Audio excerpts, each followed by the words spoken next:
She stole glances at him, wanting to tell him to stop, but she couldn't. She loved the feeling, how his stolen touch felt on her skin. The coordinator looked at Liwei and asked him what he thought.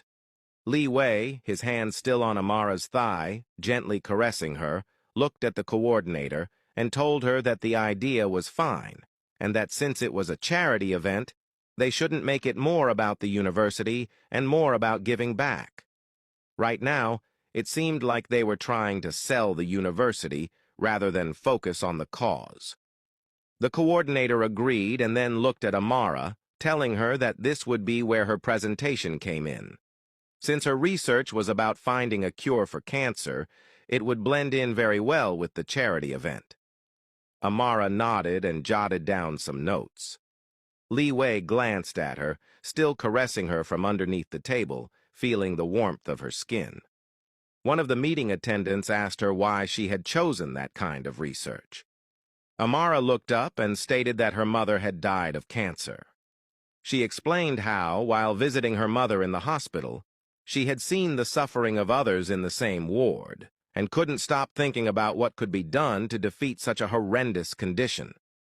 She said that, as a medical student, she wanted to dedicate her research to helping find a cure or discovering anything that might ease the suffering of others. Liwei watched her, seeing how emotional she got just talking about it.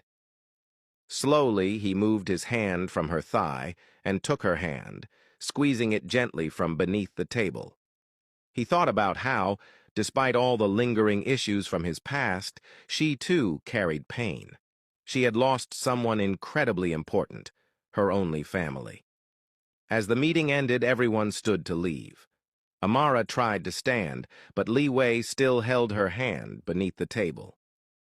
The coordinator looked at him and stated that she could walk him out, but Liwei told her he needed to ask student Amara further questions about her research. It seemed very interesting to him. The coordinator nodded with a smile and left, leaving them alone. Liwei turned to Amara and told her that he was proud of her, that her research was excellent.